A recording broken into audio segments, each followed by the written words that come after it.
Devitchi, welcome back to my YouTube channel. My name is Ann-Adeva and I am Black. So today's episode is going to be another controversial episode. I don't know, I just wanted to talk about this because I already wanted to talk about it a long time ago, but I felt like lately the vibes that have been going on, or let me say the conversations that have been happening and the news that's just been coming out has had me thinking like I really want to talk about what I want to talk about now. So I'm gonna start straight with, Marcus Houston is a musician, an American musician who married his wife at the age of 19. So I didn't want to talk about the story until he said in an interview that he knew her from when she was 16, I think, or 17, and when she turned 18 he saw that she was the woman that he wanted to be with for the rest of his life and who understands him. And now I'm like, how are you a woman at 18? Like, how does you being 18 make you a woman? But anyways, especially because of the age gap that they have, he's much older than her. I just feel like question mark, question mark, question mark.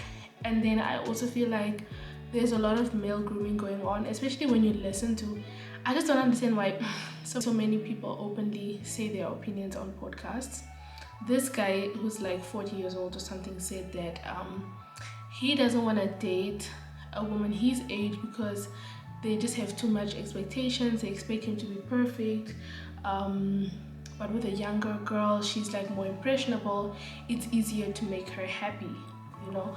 So obviously if you're 20 years old and you meet a guy and he takes you to all the nice restaurants and he has a car and he has his own place and he takes you on dates and he maybe does your hair and your nails, I mean, that's not a lot of money for someone that works full-time. You know, obviously someone your age is going to be a struggle to get all those things from someone who's also 20 years old.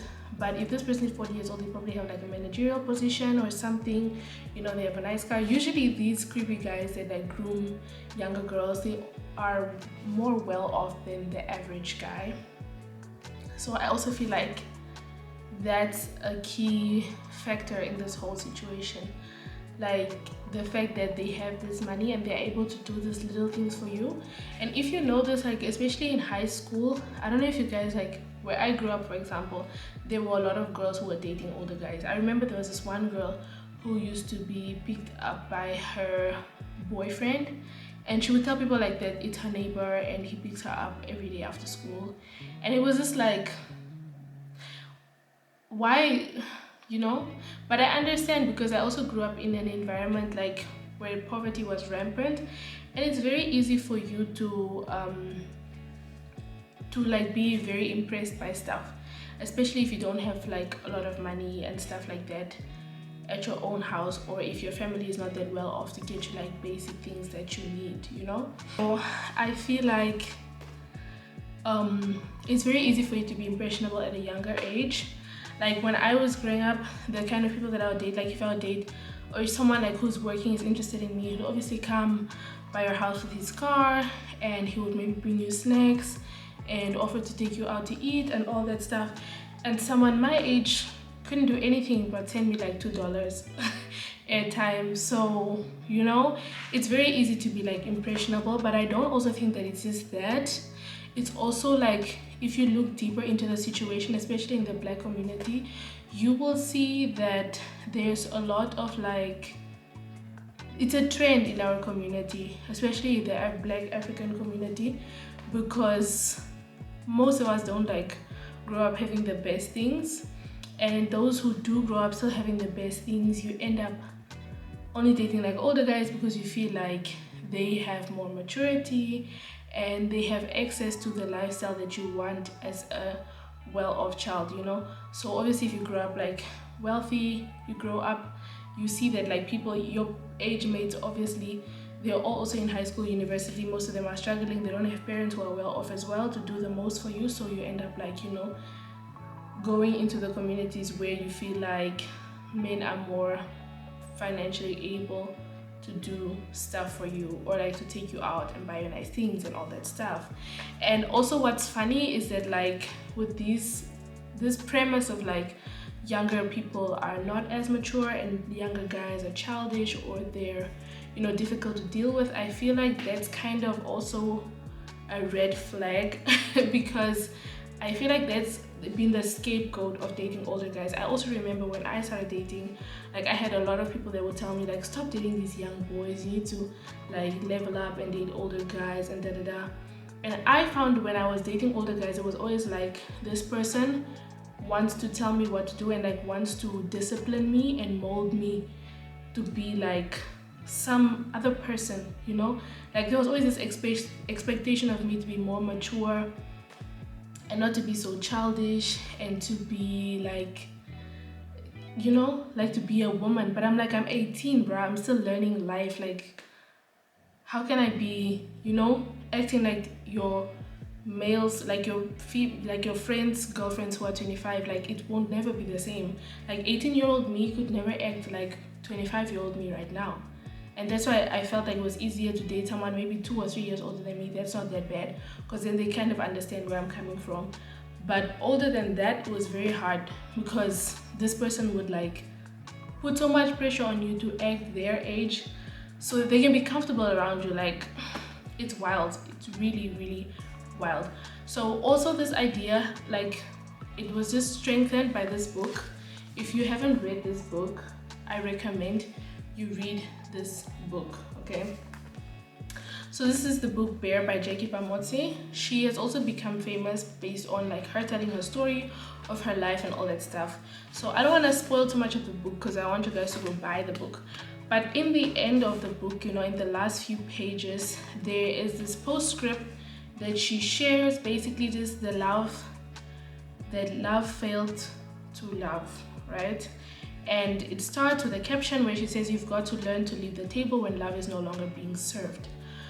So I just want to talk about some little pieces of the book that I just wanted to touch on. She says, perhaps most young women's love for the finer things in life have made them more vulnerable and victims of their own passion for beauty and stability. Perhaps they have forgotten their power, their strength, and their maker. They have lost their inner core and self-awareness. Even in the jungle, the lion will never eat grass. When the season is bad, yet humans are so easily taken by life's seasons that they don't know what they stand for in the end. Can hunger and poverty change a person's moral DNA? Can the desire for materialism create ogres out of people? Are we that separated from our values that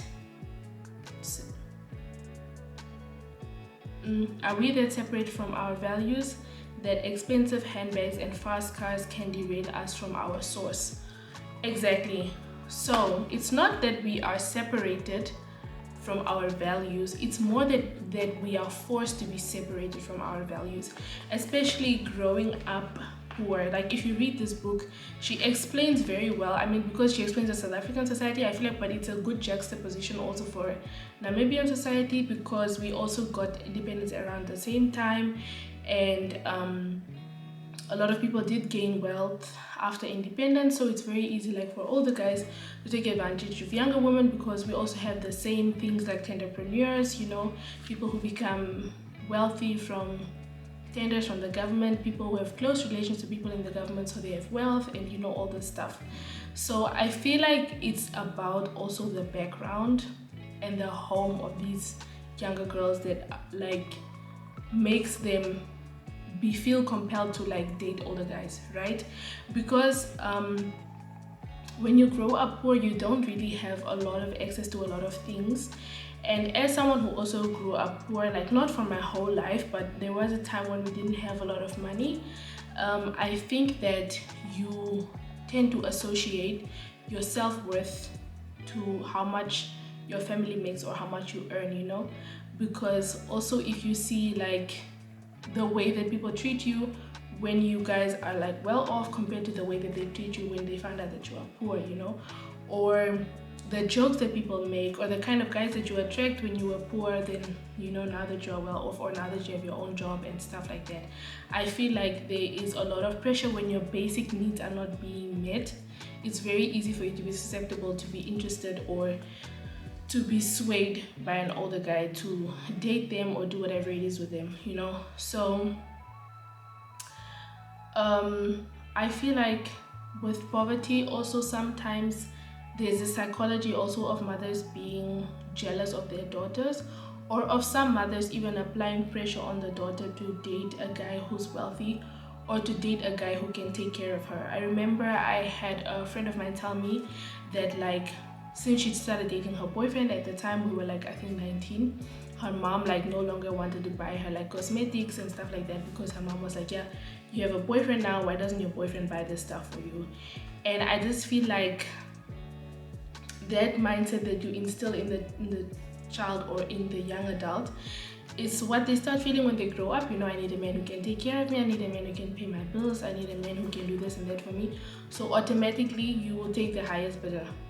You know, you're never gonna take the person you love or the person you have things in common with or something.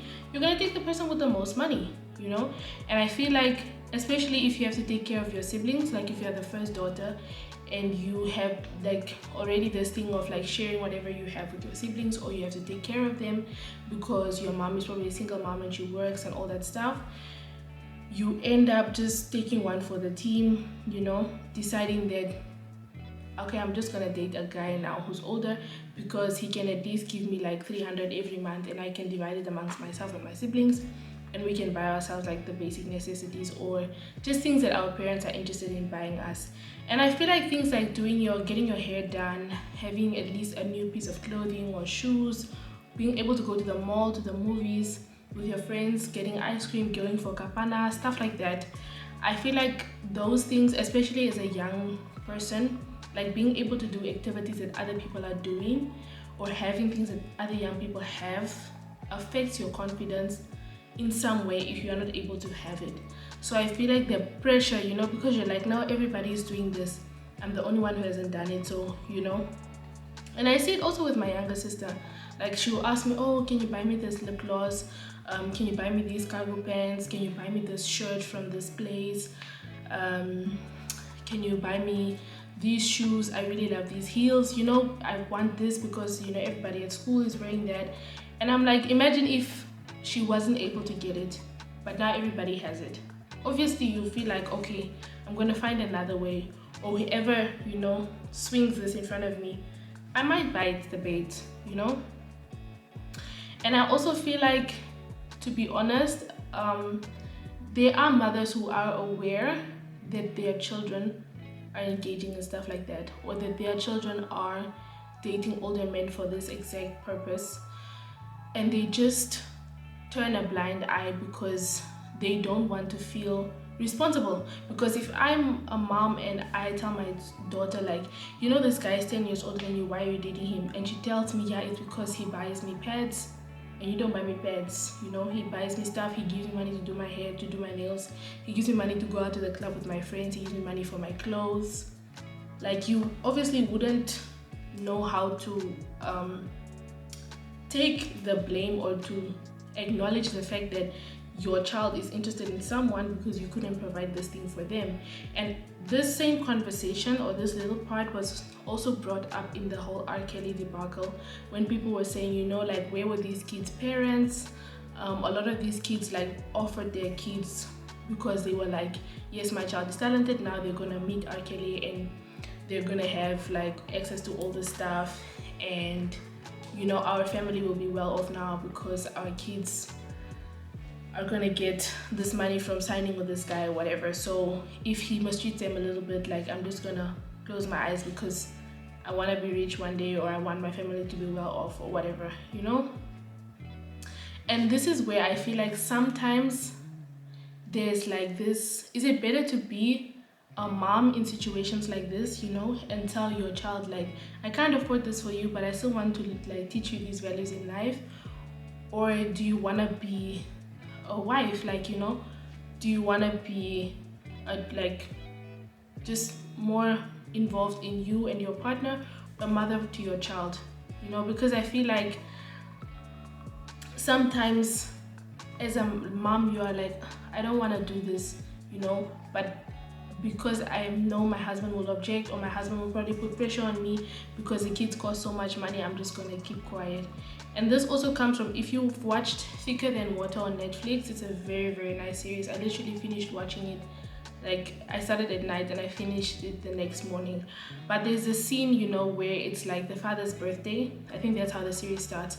So it's the father's birthday and the kids come in the living room and he's watching the news, I think, or it's a soccer game or something, and they sing happy birthday to him and they have like a cake with the candles, you know. And this scene is very important for me because I feel like it was like the perfect parable of how I've been trying to like explain the situation. So the child comes with the cake to the dad and she's like, you know, blow the cake, make a wish, it's your birthday. And then the dad is like, get out of the way, I'm watching the TV, whatever. And then the child is like, but it's your birthday, like, you know, it's your birthday, like you have to blow out the candles.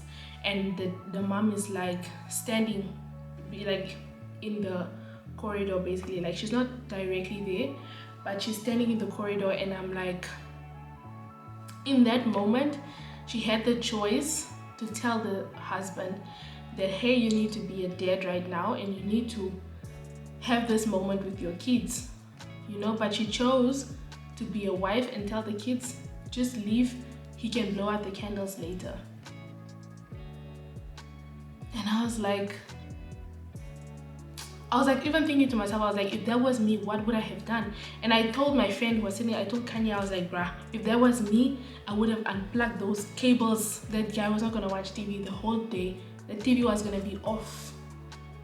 Like, excuse me? The kids did all this stuff and you probably even helped them, you know, come up with a surprise for the dad. And you just tell them to come back later. It's not about coming back later. It's about this moment that the kids are trying to create with you as their parent, and you're like, I'm watching the TV, get out of the way. Yeah, could never be me. Could really never be me. So if you have kids right now, I know some of you have kids, please identify these moments with your kids. Try to be more aware, you know, try to be more attentive to their needs as your kids, because majority of the time it's not about the money. Like for me, the fact that my mom could explain to me when I was younger that, you know, I can't afford this right now, maybe get like a job, or let me help you get a job, let me help you write a cover letter, let me send you to a nail training so you can start doing nails and make your own money and buy yourself shoes and clothes and things that you want, you know. And she did that for me. She sent me to a nail training when I was grade 12. She was like, what do you want to do? I was like, I want to do hair because I'm really good at doing hair. And she was like, no, go to this lady. Unfortunately, she didn't offer a hair course, but she offered a nail course, and I did a nail course. And I did nails for like the whole of my bachelor's degree, to buy myself stuff, to go on holiday with my friends, to buy my siblings things, to buy my mom stuff. It was really, I felt like she made that little investment, that 1,300 that she spent, it paid off, because I was able to pay my rent. Even like in my final year, I paid my rent from that money every month. I had like 20 clients per month, which was like, I don't know, over 3,000 per month. And then pocket money and money from promotions and things like that. I feel like you can always find a solution to a problem and not necessarily like make money such a, like, I feel like parents make money such a, we either have $1 million or we have $0. Instead of, we have a 500 or we have a 2,000, let's take this 2,000 and see what we can do with this 2,000 for you. You know, let's see how we can multiply this 2,000 to mean something in your life, basically.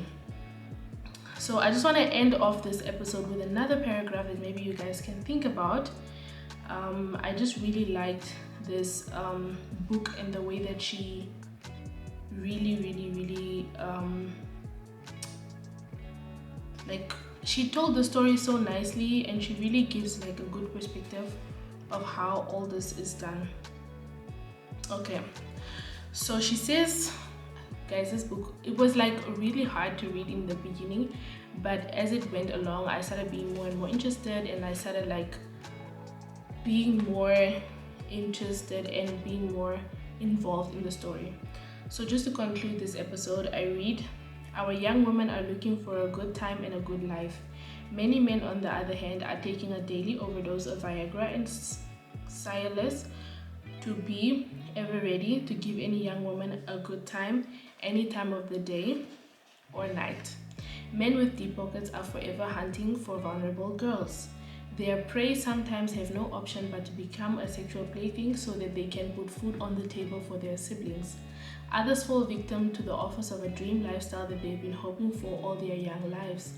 Not a few of these girls are forced into all sorts of orgies and subject to kind of sexual activities to keep up with the latest trends. But when the men have them trapped, even when the men have moved on to the next victim, some still want to keep dominance and control over how these young women should live their life. They want young women to remain their sexual slaves and forbid them to be with other men. Yet they sleep around with any woman that they fancy. So I chose this paragraph also because it gives insight to Marcus Houston, who married his wife at 19. This story is weird because if you look deeper into the story, you will realize that this girl had gone missing when she was 15 years old, and then she magically reappeared when she was 19 and she was married to him. So people are accusing him of trafficking, and I want to say also that if you are 15, or if you are if you are just in your 20s and younger, any guy who is 10 years older than you or anything like that, he's not interested in you because you are so mature and you are so different from all the other young girls that he's been talking to. No, he's interested in you because everybody in his age group doesn't have time for him. Even though he has money, even though he has a car, even though he has his own place, these people in his age group, they want nothing to do with him. Literally, they don't want to be around him. They don't see him attractive, they don't see him as fulfilled, and most of them, they only want you because you are young and they can program your mind. So with that being said, I really hope you guys tell me your thoughts as you have with all the previous episodes, and I appreciate the engagement. So please like and subscribe, share the video. I hope to see you guys in the next episode. Bly veilig, raak baie wys, en pas jou op. See you next week.